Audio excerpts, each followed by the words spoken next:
Hello and welcome back, everyone, to Mother and Refuge of the End Times. This is Ron Ray, and joined today with Patricia again to talk about the Three Eye Atlas and the latest updates.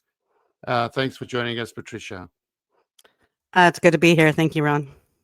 We've got some interesting topics to get through today, and we're going to also talk about some implications related to the warning or the illumination of conscience, as well as the possible deception regarding the scientific deception regarding the illumination or the warning that may be happening as we speak, or might be in the beginning phases of being created, a deception to deceive people about the supernatural nature of the illumination. So we're going to get into that. It's a really interesting news and much more. So let's start with the slides that you've prepared for us. Thanks again for preparing this update, Patricia. Sure. So the Three Eye Atlas has definitely been in the news this past week. I think pretty much everybody's talking about it these days. And so I just wanted to cover some of the basics that we know. The first thing, how fast is it traveling? We have data. Go ahead and switch to the next slide. I wanted to kind of just show some comparison to things that we know. Here we have on the screen, we have Apollo, is it Apollo 13 in the top? Apollo 10? Apollo 10. Yes. Um, Apollo 10. traveling at the highest speed of the things there in comparison. On the bottom, we have like commercial flights. I'm kind of having a hard time seeing it. Can you? Yeah, sure. So you're right at the bottom. There's a motorway limit, 70 miles per hour. And at the top, 24,790 miles per hour, which is Apollo 10. Okay, good. So that gives us some comparisons of things that we're more familiar with. And then on to the next slide. So this is what was concerning scientists in terms of relative speed. When we see the typical asteroid, we can see that Three Eye Atlas is going more than twice the speed of the typical asteroid and about twice the speed of a typical comet. And so we have scientists like Avi Loeb saying that that is evidence that this is alien craft, that we have some kind of interstellar visitors that are alien beings that are in this thing. But I think rather than come to that conclusion, I think we just have to note scientifically this thing is unusual. Like it's traveling in a very fast speed, twice the speed of comets. So there's some people who are not ready to classify it as a comet yet. So we should keep that in mind as well. Yes. All right. And then how large is it? So last time we said it can reach up to half the size of the sun. So what are the latest observations? Are there any updates on that? So I know in the comments we had some confusion, and I wanted to clarify this just to make sure people understand, again, the distinction between the nucleus and its coma, because it's very important. So initial observations were putting this object, at first they were saying, oh, it's 1 or 2 or 3 kilometers. I think the general estimate right now is up to 40 or 50 kilometers for the nucleus. Okay, that's for the nucleus. If you want to go ahead and go to the next slide, we can see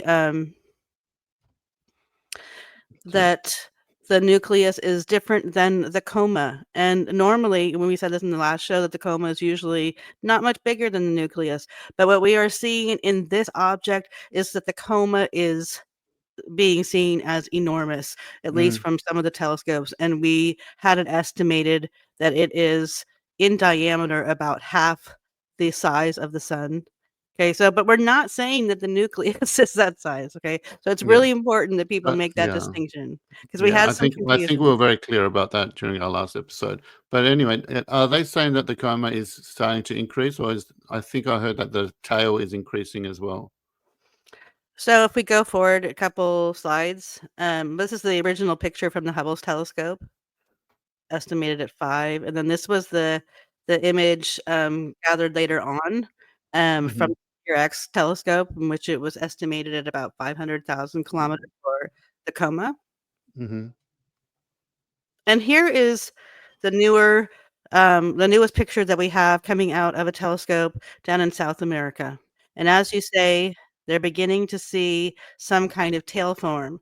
And so Many scientists are saying that we're seeing an evolution of the object, that as it is getting closer to the sun, we're having sublimation of particles. When you hear the term sublimation, basically that means that we have something going from a solid state directly into a gas, Mm, being heated up so quickly it doesn't go into its liquid form. And so we're seeing s- um, a very short, rounded out type of tail. That's not what the normal tail of a comet looks like, but we're starting mm, to see something sublimate within the nucleus and being let off, and then trailing behind in a mm. tear-shaped form Yes. behind the object. Yeah, so the traditional tail will look like this and Right. of a comet, but this is looking like a tear, like you said, a tear shape. So it's a bit different. So some scientists are saying that this is unique because of what the gas is made of. Some people are saying that we're going to see a further evolution of this as it gets closer to the sun. Some people believe that we're going to see something more traditional in terms of its shape. Mm, We're just going to have to wait until we get better pictures. mm. Okay. So what is Three Eye Atlas made of? So we said it's made of a lot of nickel, and did they find the iron content or not yet? So far what we know is we've got the first measurements of the carbon dioxide, right? So we know that that's um, in the coma. We know that there's some water, and then as you said, now with the newest images or the newest spectroscopy, we are seeing nickel and cyanide. So here it says Mm, nickel lines, but zero iron detected. And that's mm, really important to keep in mind. It's a very, very unusual thing that we've never seen from any kind of object in space or even on Earth. That nickel would be in existence by itself without being attached to iron. And mm, we'll talk about that a little bit more in a second. So again, we see the CO2 spiking, a large amount of carbon dioxide, some metallic alloys unknown on Earth, and then also, this mm, will talk about the unprecedented red flags, the curve bending, basic gravity rules showing that it's not a typical comet. Like if we had a comet coming from the solar system, it would travel along the mm. basic gravity rules of the Earth, meaning that it would go in an ellipse. But it's not, as we've seen before, that it's traveling in that hyperbola form, going very quickly through the solar system. Right. So yeah, and these are leading some scientists to speculate. Obviously, we mentioned that about alien craft or manufactured being rather than being something natural, that could be something that's technological.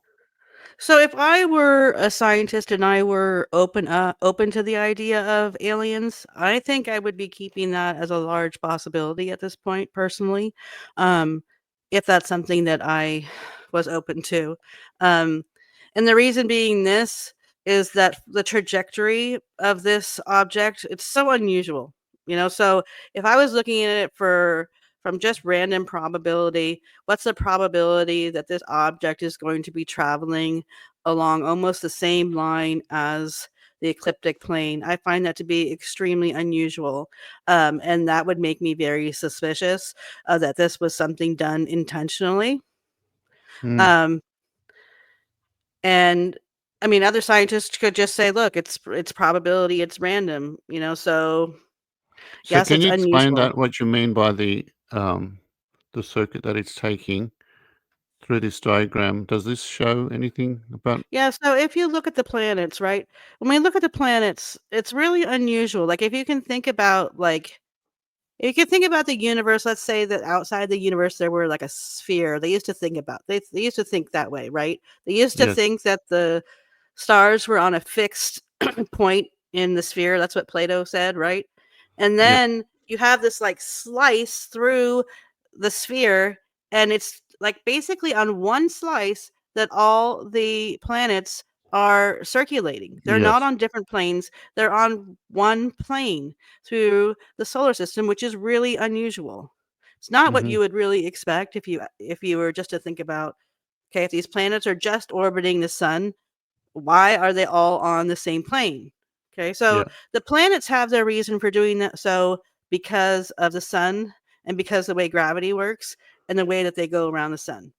But usually, when you have comets come in, whether you have comets coming in from within our solar system or from an interstellar origin, they do not come in at that angle. I mean, you can imagine, let's say we Right. had something come in straight So down. comets usually didn't never come in at that angle. They come in at random angles. They come in Mm. at random angles. So you have basically a flat plane. And then comets come in at random angles, a lot of them coming directly above, like straight Hmm. down at a 90-degree cutting or 180-degree, sorry, 90 degrees to both of the flat planes, right? Basically a perpendicular line to that flat plane.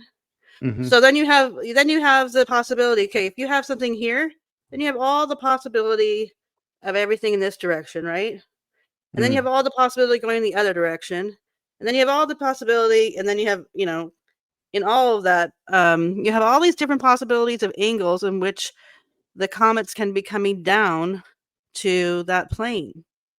Right. Okay. So that is the reason why they are giving the conclusion. Some people are that it might be a technological object rather than a natural comet, is because it's because of these red flags, as you put them.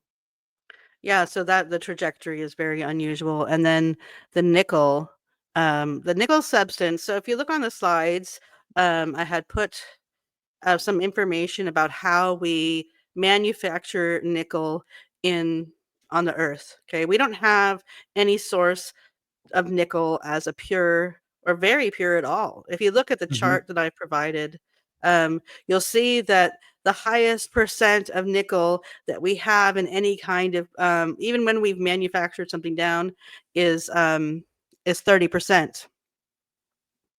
You have Yes. that? Is this one?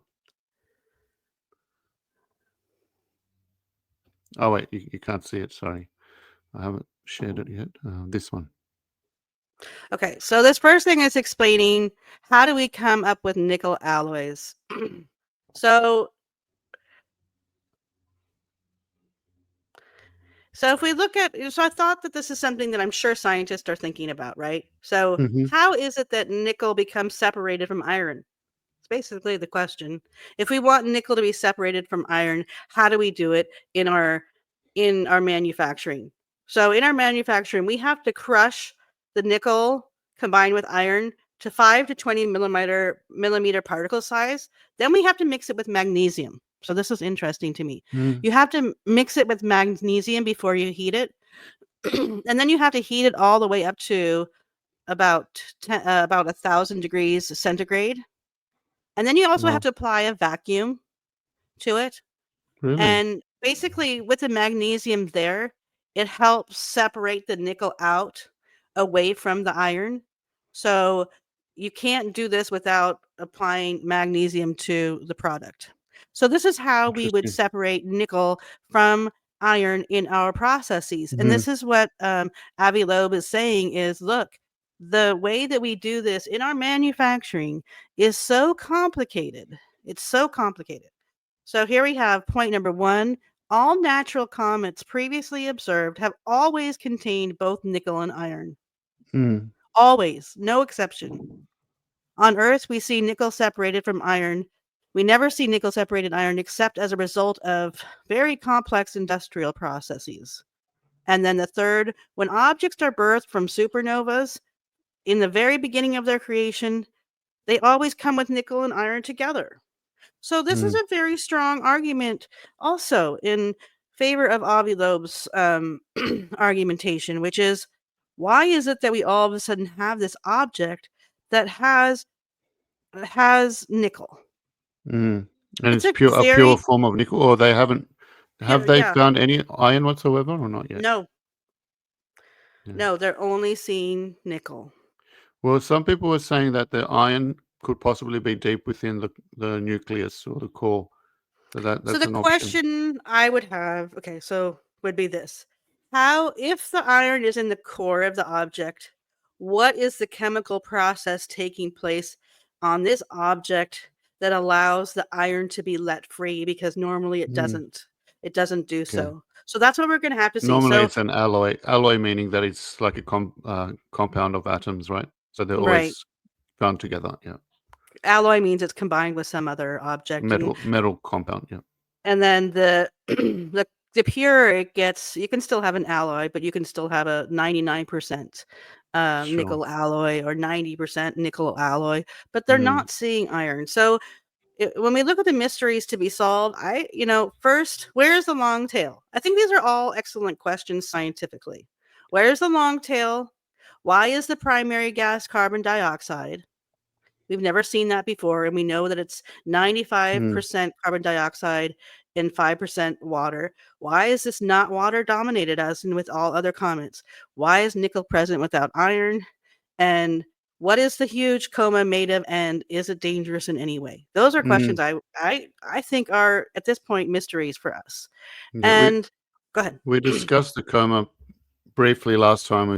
We spoke about it as being a plasma, and it has electromagnetic properties and very small dust, micro nano particles, dust particles. Yes. So that's, but So we're still unsure. There's still a mystery behind it.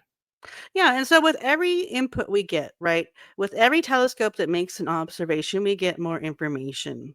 So we have to keep in mind at this point we've only got like 4 or 5 data points of information of this object.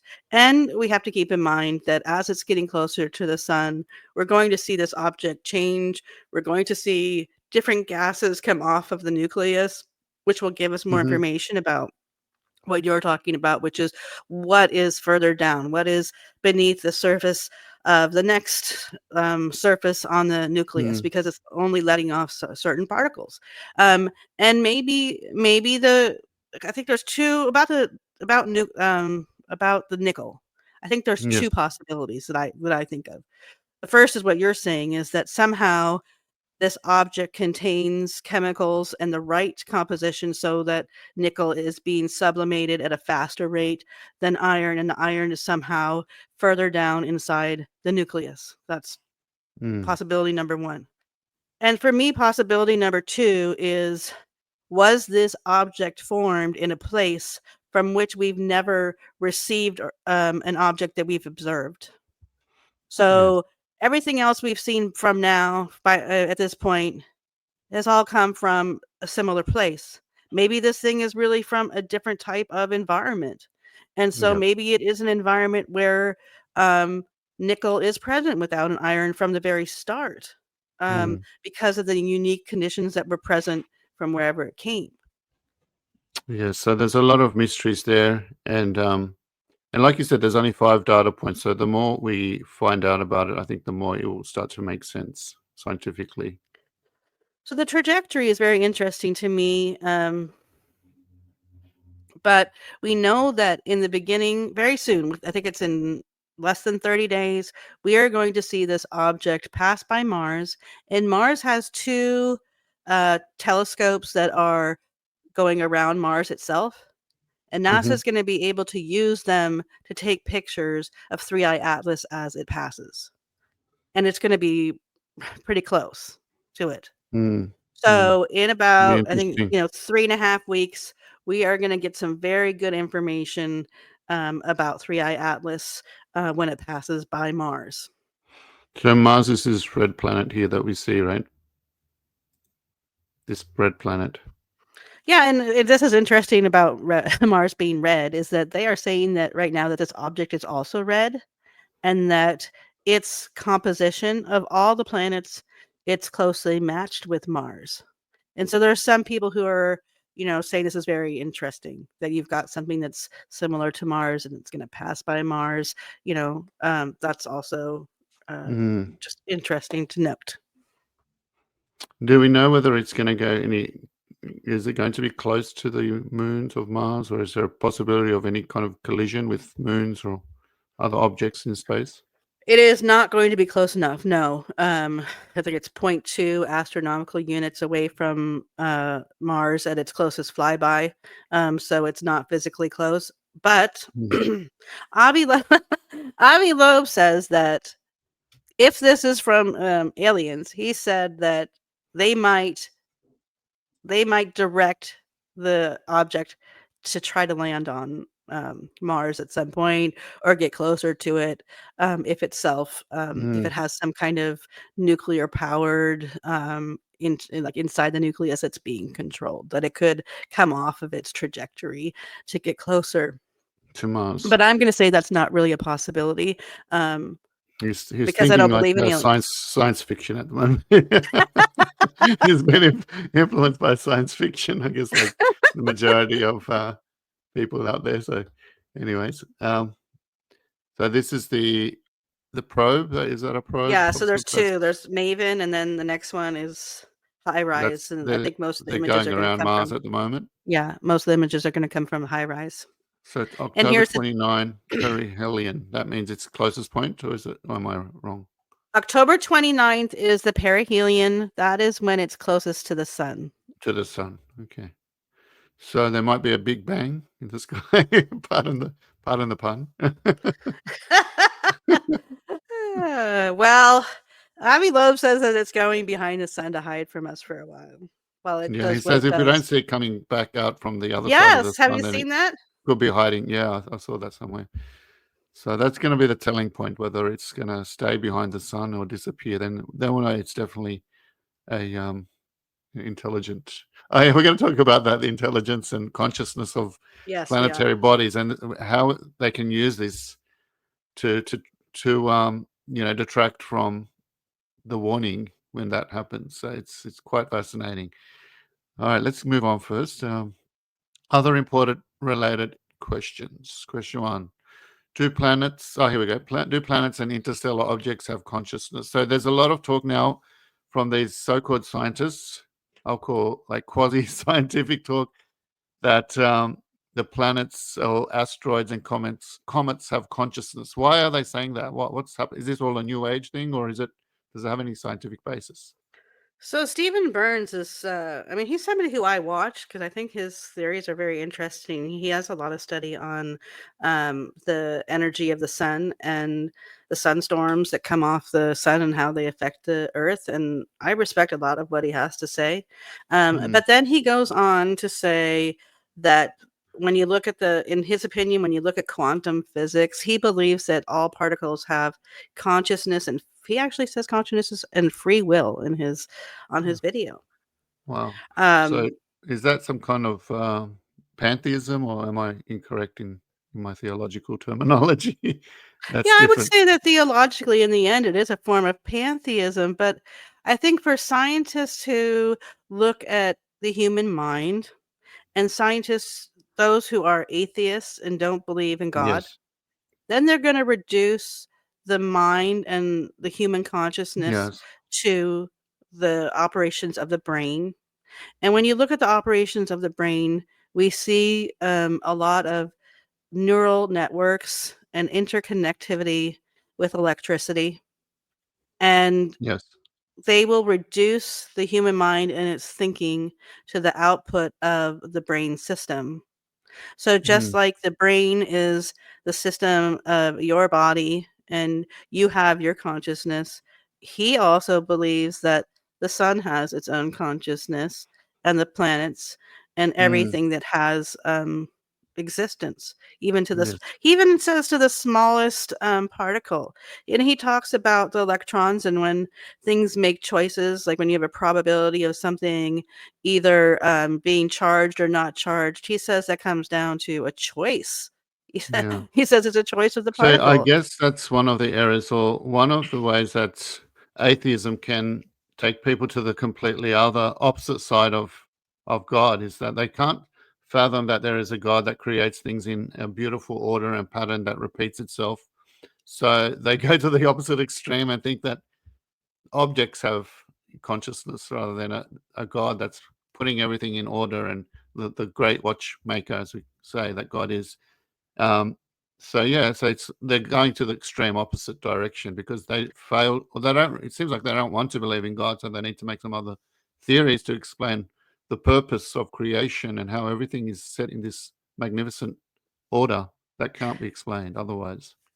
Yeah, I mean, in the end, how do you get purpose or how do you get order out of the universe if you don't have God? Mm. I mean, for those scientists, and they Yeah, say, yeah, okay, well, if you think of all the possibilities there could be, and then we finally had a universe that worked, right? And so there must have been all these, there must have been all these examples of universes that didn't work, and ours just happened to work. But even within that, then you have to have, I guess, every individual thing that exists making yeah, a exactly. choice towards order I in think it order will be for there to all be order. chaotic. If every single object in the universe had its own free will, it will obviously lead to chaos. Well, that's Like, interesting because when you yeah. talk about divine will, and the divine will, and Saint Francis talks about how all the animals and all the planets have this order because they don't have free will to choose otherwise. And so we have the order of the plants and we have the order of the animals that follow God's will because they have to. They don't have a choice Mm, otherwise. So I think the point you're making is great, Ron, which is, well, if these things really had, if they really had their free choice, and you think yeah. about what human beings do and what a disaster we make with our free choice, we'd be in a Yeah. lot of trouble if the planets were actually willing to make their own choice because they'd Mm, probably go towards chaos. And even when you exactly. look at the rule of the universe anyway, they say that as a rule, things go towards to be disordered. Things don't go towards Mm, order naturally. Um, that's right. and Yeah. I don't think free So it will is it will is a explain it either. miracle in itself that there is Yes. order in the universe, and God's put that into the laws of nature. But the interesting thing here is that we're talking about the scientific people are starting to talk about objects having consciousness, and especially in terms of planets and Yes. asteroids, and then we look at what we're looking towards as Catholic faithful that are reading into prophecy, that we're looking into something that's called an illumination of conscience. So this is it's not illumination of conscious, but it's linked, isn't it? Conscience and our awareness of ourself, which is consciousness. So they can easily use this kind of a theory to debunk a possible divine intervention into our world. If something like that will happen in the future when the illumination of conscience happens, I think Yes. scientists can use these kind of theories to debunk it. So John Paul II has the book, The Acting Person, right? And he says that is what is so unique about human beings is that when we act, we are conscious of the fact that we are acting. So we are Mm, able not only to do something, but we are able to reflect on what we are doing and the significance of what we do and what we choose. And that's what he says ends up making a person. In order to have a person, you have to have the ability to self-reflect self-reflect. on Yeah. your choices, to know what they were, and then to evaluate whether they were good and bad for you and for other people. Um, and so we have consciousness and the conscience only being unique to beings that have an intellect.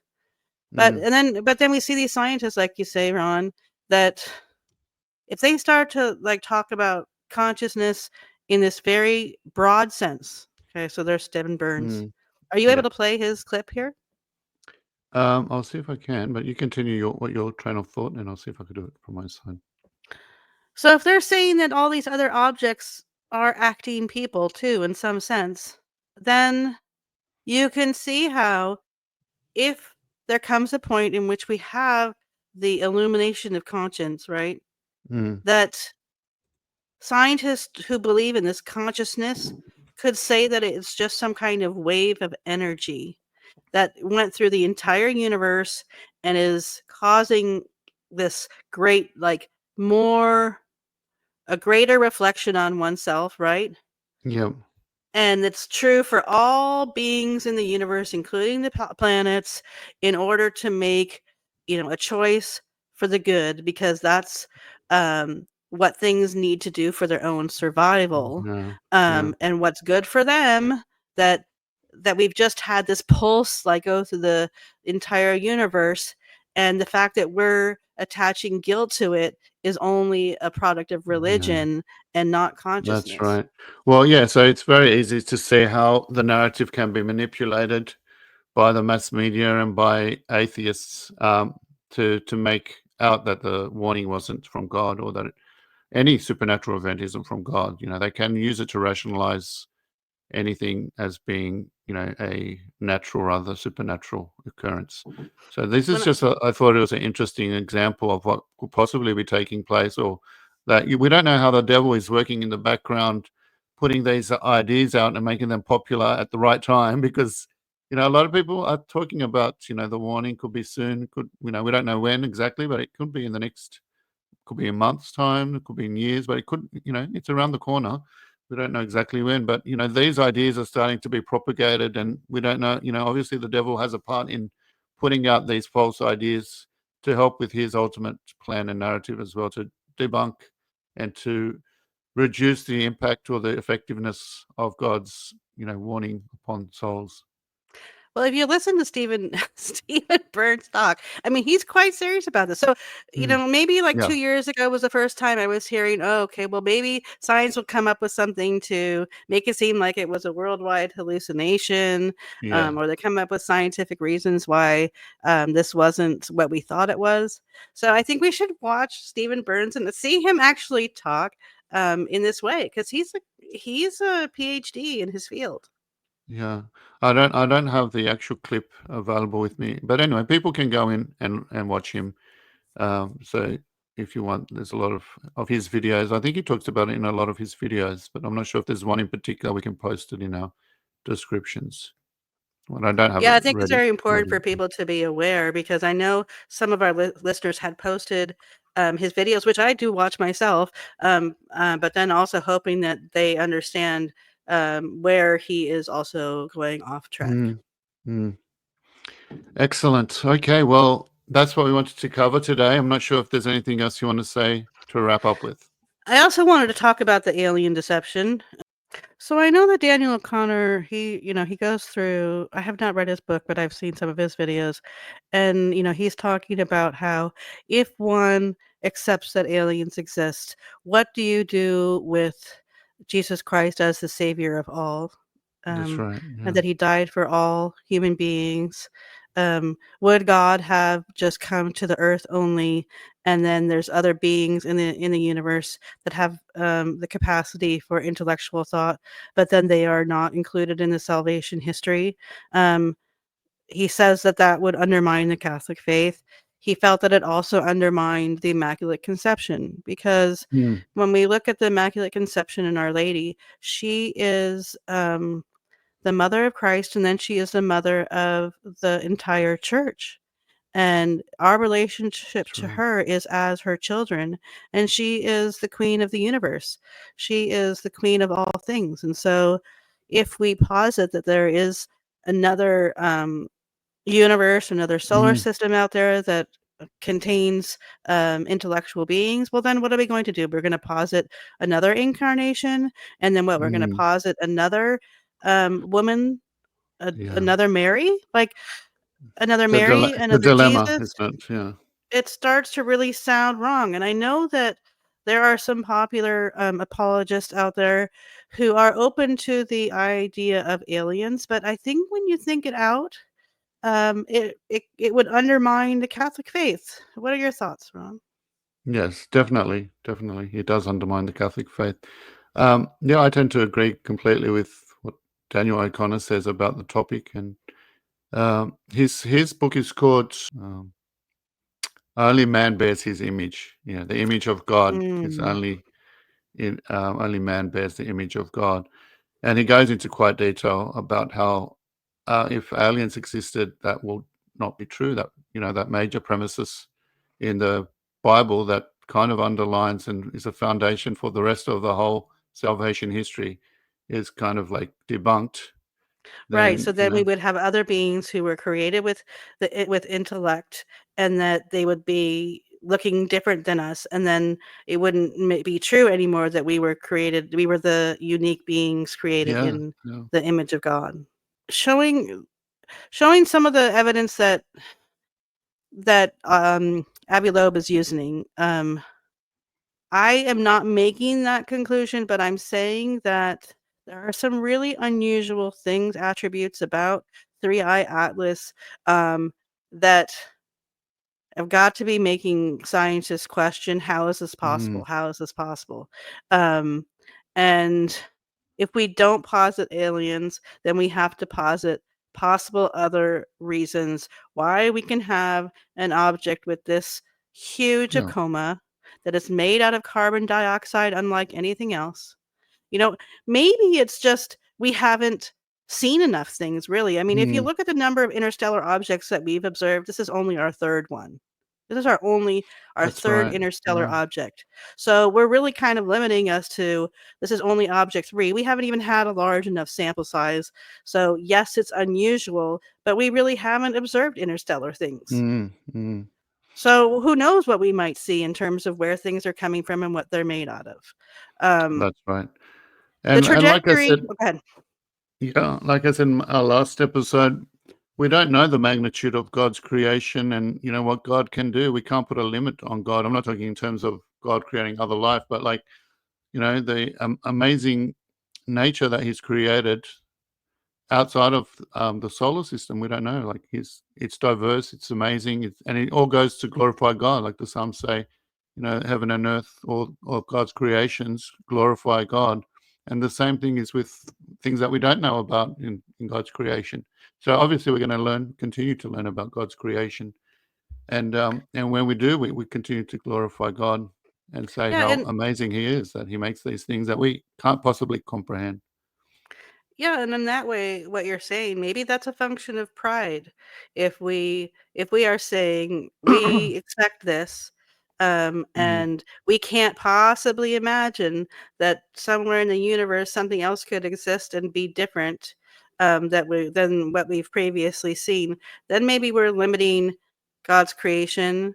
yes, Like you're definitely. saying, like we really don't know, so we Yeah. need to be open. And we need to be careful about where the sources are coming from, where the information's coming from. Is it correct, or are they trying to put a spin on things? Are they trying to interpret things in their own worldview? There's a lot of points here to take, and it's very hard in our day and age to trust science, unfortunately. And a lot of the places where we get science from, they put their own spin on things as well. So we need to take that into consideration. There's a lot of propaganda out there. So one Um, thing I had read yeah. about the trajectory, speaking of a spin on it, like I saw it in one place where it was discussed, the images that Sphere X text takes and the angles in which it takes objects, and that it Yes. is that specific telescope was and the telescope that who was maybe it was James, not the which one is it? The Hubble telescope. Like some of Mm, these telescopes are geared towards measuring certain objects of the sky. And when it came to looking at interstellar objects, they were looking primarily at things that would pose a threat. And so most of the imaging, this is what I heard, that most of the imaging that they were taking was coming from things that were roughly within the ecliptic plane, mm, plus or minus like 15 degrees. So if that's true, I don't know if it's true. I read it on an article. mm, But if that's true, then the fact that we saw this object maybe wasn't just a matter of chance because that's where yes. we were looking. If that's where Well, we were that's the looking. thing. Like we're looking at these things not only through scientific eyes, we're looking at them through eyes of faith, and also through prophecy as well. So that's a big thing for me, is that we look at these signs in the skies as signs of our times, and that are pointing to what's going to happen in our world. It's a beginning of a new era and the end of time. So I think this all plays into it, and God is bringing up these signs, these anomalies that we've never seen before, to shake us up a bit, as well as to give us a sign that something is happening, and we're reaching a point in our history where things are going to come to a change or a turning point, a major turning point. So yeah, I think it's important we look at these things with the eyes of faith and not just you know, scientific eyes. Yeah, so if one looks at it from a perspective of faith, maybe one could say that it was in God's will that the human beings observe this object and that it has something to say to the world. I mean, Yeah, everyone definitely. is, I think at this point, most people are aware of this object. And then many people are thinking on the existence of comets, the existence of asteroids, and the existence of things in the sky. And maybe it is God's way of drawing attention to look at the sky. That might be one thing. Mm, yeah, And then it also could be, like you say, maybe it's a sign of some sort, just a sign of the skies telling us that something is coming. Like we yes, talked about in the last time definitely. about, Yeah, like, what the skies looked like before Our Lady of Guadalupe, and yeah, signs in the yeah. sky at the time of the incarnation. One of the things I was hoping to look at this week, maybe later on this week, is like when you think about the three kings, right? And the three kings Yes, the saw Magi. something in the sky, and the significance of it made them travel to Mm, um, Bethlehem. Why? I think it was very interesting. mm, mm, Like, did they see just something unique in the sky and then they knew of some kind of prophecy and they knew the prophecy was related to Bethlehem? Or did the sign that they saw in the sky, did it somehow point to Bethlehem? mm. Yes. So, yeah, it's interesting to think about. But yeah, definitely, the ancient wisdom of our ancestors tell us that, these signs obviously have a greater meaning than just a scientific one. And for us Christians, we see that as, especially through the Magi and through the three kings that you just mentioned. So yeah, it's really telling us that we need to take notice and we need to be ready for what's coming. And we don't know exactly what's going to come, but this is another sign for us to be ready and to um, put our fear in the Lord and prepare for His coming. Well, it's interesting. One of the things that we didn't talk about that I did want to mention is that the trajectory. One of the other things about the trajectory was that there is a Christian man on YouTube who was Mm, talking about how this object 3i Atlas, when it crosses the ecliptic plane, he points out, and he's a Christian, so he yeah, points out that it's going to cross the ecliptic plane when it is just past Mars, between Mars and mm, Jupiter, and then it's gonna have to go through the asteroid belt. And it's something right. that people aren't talking about, but he says that maybe the real danger of this object, or maybe the real concern, is when it crosses the ecliptic Does he give a plane. date of when it will He says it cross the will plane? be around Christmas time, Right. December 22nd. Oh, look, that's when it gets close to Jupiter. No, no, that's next year. That planet, is that Jupiter? Not sure. It's when he crosses Mars. Right. Okay. So you gotta move it, um, the other direction. Go to the end of November. Mm-hmm. Oh, I'm putting the gears. Is it going to remain in our solar system? No, it's going out. It's exiting.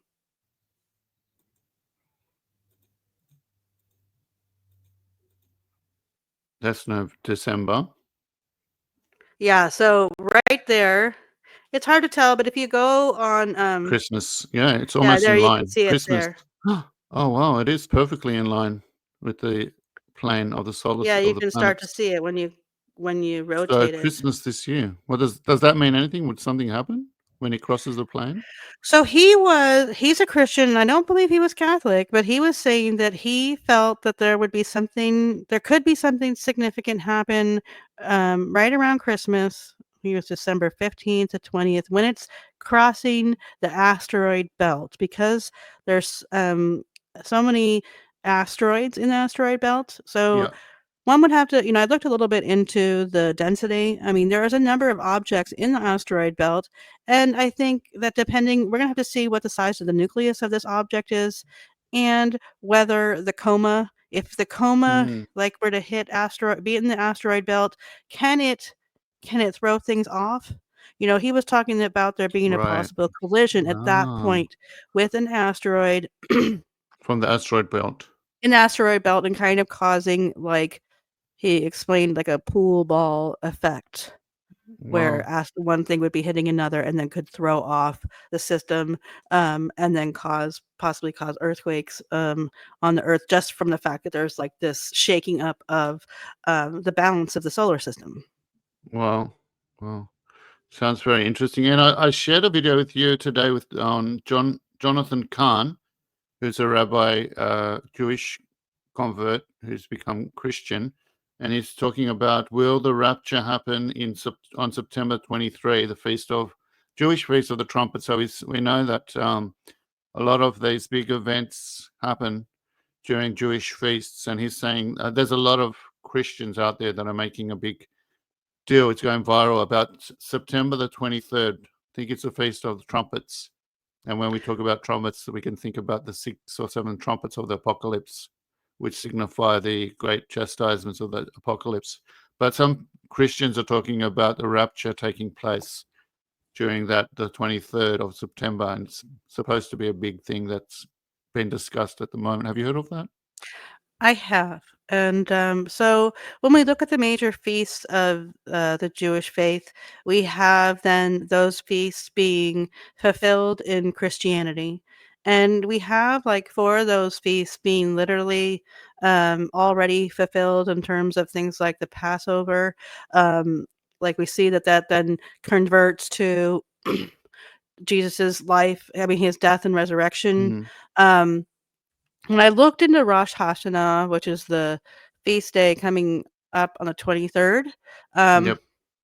I do think that it's possible that there could still be in the future events that still happen. Like, so when you look at like the Feast of Tabernacles, um, and that was like the beginning of the Jewish year.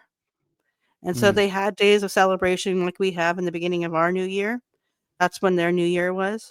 Um, at that feast day, the Feast of Yes. Trumpets, Right. um, which all there's like 2 feasts, and it lasts, I believe, like 7 days. But the thing is that, we also know through Catholicism that the rapture is not true. And Yes. if The you look at pre-tribulation rapture. We don't believe in that. right, and if you look at historically, Protestants didn't really believe in this rapture until, like, 200 years ago. So it was something that Mhm. was come up in, Yeah. But for biblical. them, yeah, I know that we don't believe in the rapture, but they think that's something major, something, apocalyptic is going to be happening on that date. So regardless, whether it's a rapture or something else, and even Jonathan Kahn mentions it in his video that it could be something that's related to the end times. But anyway, it's something that I thought was interesting, and especially in context with this comet passing Yeah. by. So so it's just an interesting link that I thought I'll mention.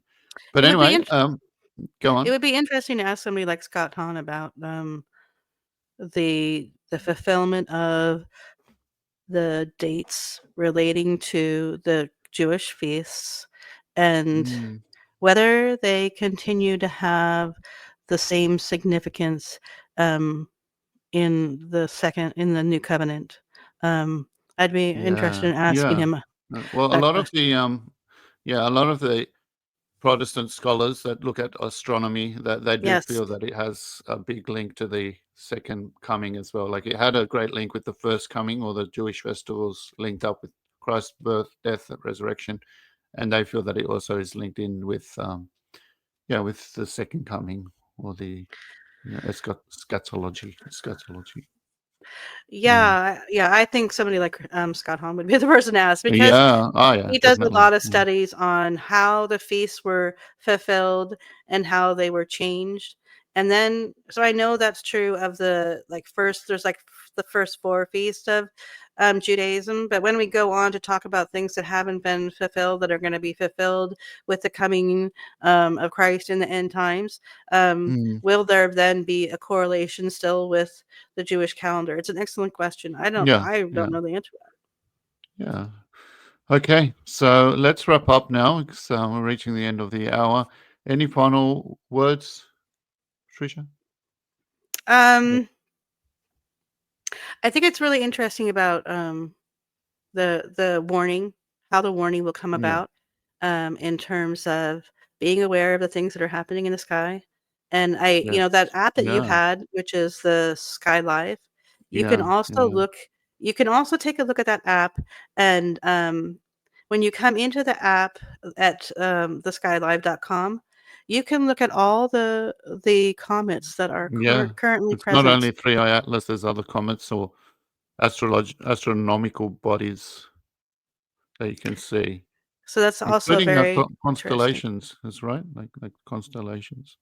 Yeah, Yeah. you can see the constellations if you have an outward look away from the universe, and so you can also trace Three-Eye Atlas. This is another point that Avi Loeb makes, is that Three-Eye Atlas makes an exact path opposite the constellations, which is very interesting, Oh. in the And that's exact another opposite thing, because a order. lot of people point to the constellations, especially with regards to Our Lady of Guadalupe and other apparitions. We know that Dr. Ye talks about constellations as well, and how they have a very symbolic, deep meaning. So that's another thing to look out for. So it's quite interesting. We'll definitely need to get Dr. Ye back on.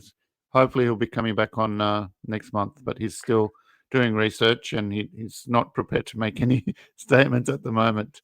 So we'll Yeah, just so let when him you be. look at Yep. Three-Eye Atlas from the point of view from Earth into the sky, we see Three-Eye Atlas coming from Sagittarius and then traveling through the signs of the zodiac in the opposite order. Just very interesting. Yeah. Is there significance to that? I don't know, Exactly. but it All is right. Well, interesting. let's continue to keep our eyes on the sky and see the signs of our times and try to read them as best as we can. And thanks, Patricia, for helping us do that.